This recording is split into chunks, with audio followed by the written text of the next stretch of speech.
Boom boom குட்டி வந்தாச்சு. அம்மா அம்மா ஒரு கதை சொல்லம்மா. சரி வா சொல்றேன். சிறுகுடி என்ற ஒரு அழகான கிராமத்தில் ராஜா களத்து என்ற சோம்பேறி பையன் இருந்தான். வேலை செய்யாமல் எப்படி வஞ்சிக்கலாம் என்பதை மட்டுமே அவன் நினைப்பான். ஒரு நாள் வயலில் வேலை செய்வது போல் நடித்து ஒரு பெரிய மரத்தின் கீழே ஒரு ஜொலிக்கும் மணி கிடைத்தது. அந்த மணியை அடித்தவுடன் ஒரு மாயக்காளை தோன்றியது. மா, நான் மாயக்காளை, உனக்கு உதவ வந்திருக்கிறேன்.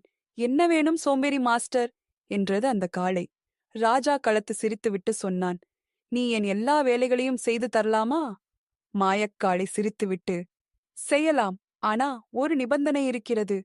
ஒரு நாள் நீயும் யாராவது ஒருவருக்கு உதவி செய்யணும். அதற்குப் பிறகு ராஜா களத்து வேலை செய்யாமல் வாழ ஆரம்பித்தான். அவன் நிலம் பசுமையாகி, வீடு தூய்மையாகி, இனிப்புகள் கூட வந்தன. அவன் ஒரு கை விரலும் அசைக்காமல், ஆனால் அவன் பேராசையாகி விட்டான். ஒரு இரவு பொன்னான லட்டு வேண்டி மணியை அடித்தான். ஆனால் மணி மறைந்து போனது. மாயக்காளை வானத்தில் சிக்கிக் கொண்டது.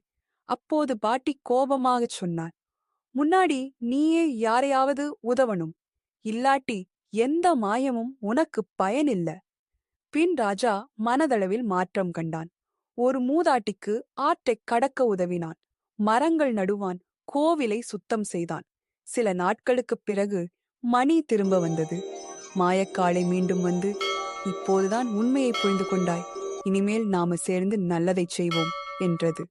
அந்த நாளிலிருந்து ராஜா களத்து கிராமத்தில் எல்லோரும் பாராட்டும் ஹீரோவாக மாறினான். மாயத்தை நல்ல காரியங்களுக்காக மட்டுமே பயன்படுத்தத் தொடங்கினான்.